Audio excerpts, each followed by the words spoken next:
अब अगर गंगा जी का पानी बढ़ा तो गंगा जी तबाही मचाने लेंगे। फिलहाल गंगा जी का जलस्तर चेतावनी बिंदु को पार कर चुका है और खतरे की निशान की ओर बढ़ रहा है।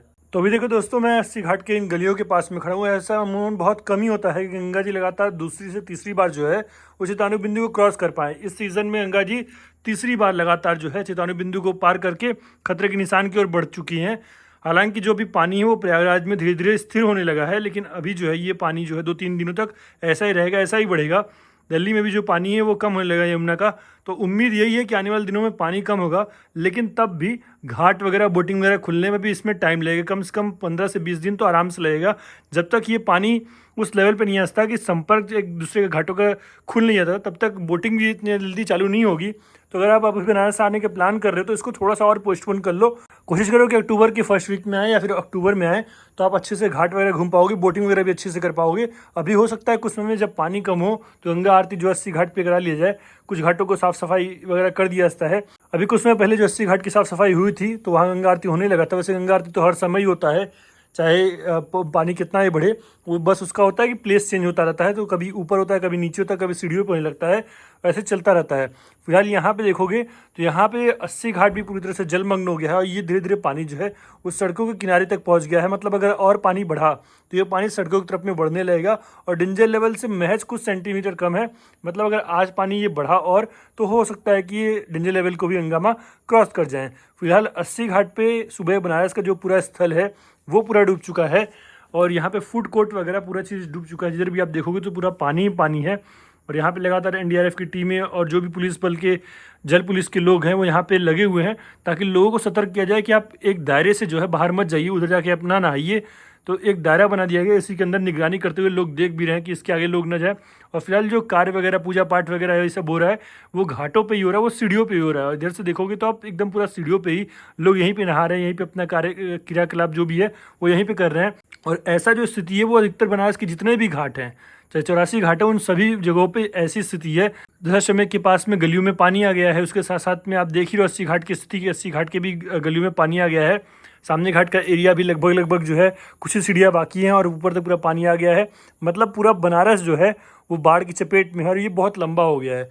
जनरली जो होता है वो पानी धीरे धीरे कम होने लगता है, लेकिन इस बार जो है चूँकि मानसून भी पहले आया है और पहाड़ों में अच्छी खासी बारिश हुई है, बहुत सारी जगहों पे बादल फटा है, क्लाउड्स बर्स्ट हुआ है, तो उसकी वजह से जो है ये पानी काफ़ी देर तक ठहरा हुआ है। और लगातार गंगा जी तीसरी से चौथी बार वार्निंग लेवल को क्रॉस कर चुकी हैं, तो ये हालात और गंभीर बनते जा रहे हैं। फिलहाल जो लोग घाट किनारे हैं उनके रोजी रोटी पे संकट लगातार बना हुआ है, क्योंकि ये पानी जो है काफ़ी देर से ठहरा हुआ है, तो इसकी वजह से नावें वगैरह नहीं चल पा रही है। जो घाट किनारे दुकान वगैरह लगाते थे वो लोग भी नहीं लगा पा रहे हैं और टूरिस्ट भी इसकी वजह से देख करके एक बार आना नहीं चाहते बनारस। वो भी सोच रहे हैं कि अगर आएंगे तो यहाँ पे बोटिंग वगैरह हो पाएगी नहीं हो पाएगी, घाट वगैरह एक्सप्लोर कर पाएंगे नहीं हो पाएंगे। तो उसकी वजह से जो अधिकतर जो टूरिस्ट हैं वो लोग भी आना अभी अवॉइड कर रहे हैं।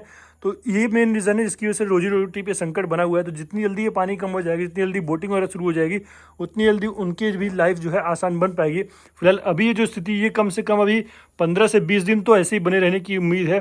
जैसे जैसे धीरे धीरे पानी कम होगा तो धीरे धीरे साफ़ सफाई भी होगी और साफ़ सफाई होने के बाद जब एक घाट से दूसरे घाट का कनेक्शन जब खुल जाएगा तब उसके बाद जो टूरिस्ट का रश है वो भी आने लगेगा। अभी फिलहाल आने वाले समय में अक्टूबर से लेकर के जो त्योहारों का समय है वो भी चालू हो रहा है, तो उसकी वजह से और भी इन्फ्लो आएगा। एक बार पानी कम होने के बाद इसकी जितनी जल्दी साफ़ सफाई करा ली जाए वो सबसे बड़ा एक चुनौती होगा, कि बहुत ज़्यादा मिट्टी का गाद जो है वो जमा होता है, मलबा जमा होता है और उसको साफ़ सफाई कराने में भी काफ़ी टाइम लगता है। तो वो देखते हैं ये कब जो सिचुएशन है वो कब तक नॉर्मलाइज होती है। जितनी जल्दी नॉर्मलाइज हो जाएगी उतने लोगों के लिए वो आसान बात होगी। फिलहाल इसके अलावा जो भी घाट है बनारस के, चाहे आप हरिश्चंद्र घाट ले लो या हमारा शमशान घाट में मणिकर्णिका घाट ले लो, वहाँ पे जो शव दाह हो रहा है वो गलियों में हो रहा है। नॉर्मली जो है वो घाटों पे होता है, लेकिन पानी इतना अधिक हो गया है कि वो गलियों में होने लगा है। लकड़ियों को रखने के लिए जगह नहीं बचा है, लकड़ियाँ भी बहुत सारी जगहों पे भीग गई हैं और गलियों में रखा जा रही लकड़ियाँ। शवदाह भी गलियों में हो रहे हैं और लोग जितने आ रहे हैं उन्हें भी शवदाह वगैरह करने में काफ़ी परेशानी आ रही है। जो टूरिस्ट आ रहे हैं उनको भी दिक्कत परेशानी आ रही है। बहुत सारे लोग ये भी सवाल पूछ रहे हैं कि अगर हम बनारस आ रहे हैं तो हम क्या क्या चीज़ कर सकते हैं। तो ये इस वीडियो में आपको कुछ चीज़ क्लियर कर दे रहा हूँ कि देखो, आप बनारस अभी बेशक आ सकते हो, कोई दिक्कत नहीं है। दिक्कत आपको ये है कि आप घाट नहीं घूम पाओगे और उसके अलावा बोटिंग वगैरह पे पूरी तरह से प्रतिबंध है, तो बोटिंग वगैरह भी नहीं हो पाएगी। उसके अलावा अगर आप बनारस आ रहे हो दर्शन करने के लिए काशी विश्वनाथ में, तो उसके लिए कोई दिक्कत नहीं है, आप आराम से कर सकते हो। तो फिलहाल आप जो है वो काशी विश्वनाथ की पूरी तरह से दर्शन कर सकते हो, उसमें कोई दिक्कत नहीं है। बस एक चीज़ है कि आप जो गंगा द्वार है उधर से आप एंट्री नहीं कर पाओगे, यानी जो घाट वाला रास्ता है उधर से आप एंट्री नहीं कर पाओगे, क्योंकि घाटों का रास्ता पूरी तरह से बंद है। इसके अलावा जितने भी गेट हैं उस सभी जो गेटों से आप आराम से आकर के दर्शन कर सकते हो, उसमें कोई दिक्कत नहीं है। और जो पानी है वो घाट किनारे गलियों तक है, ऐसा नहीं कि पूरे शहर में पानी फैला हुआ है, ऐसा कोई बात नहीं है।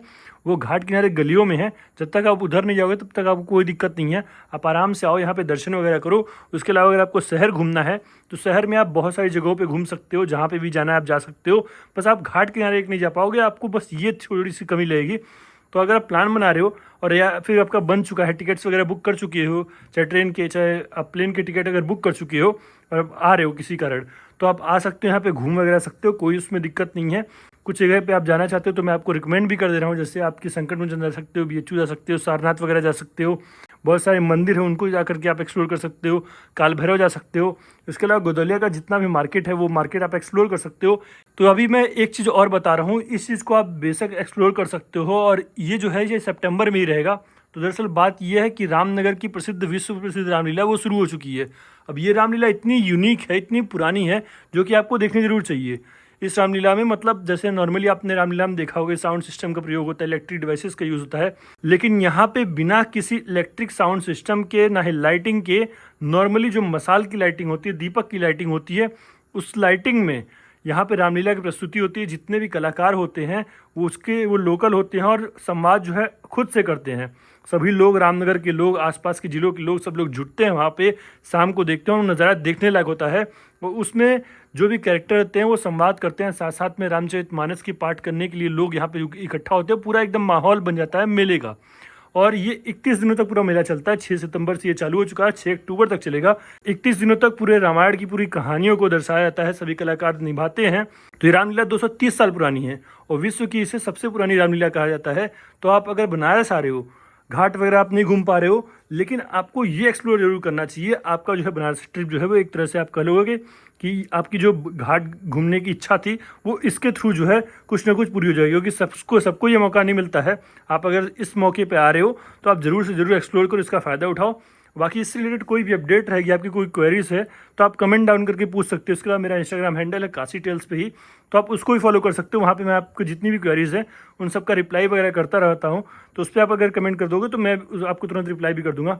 चलो मिलते हैं आपसे नेक्स्ट वीडियो में। आई होप कि आपको ये वीडियो जो है वो वैल्यूएबल होगी आपके लिए। तो मिलते हैं आपसे नेक्स्ट वीडियो में, तो तक के लिए अपना ख्याल रखना। हर हर महादेव।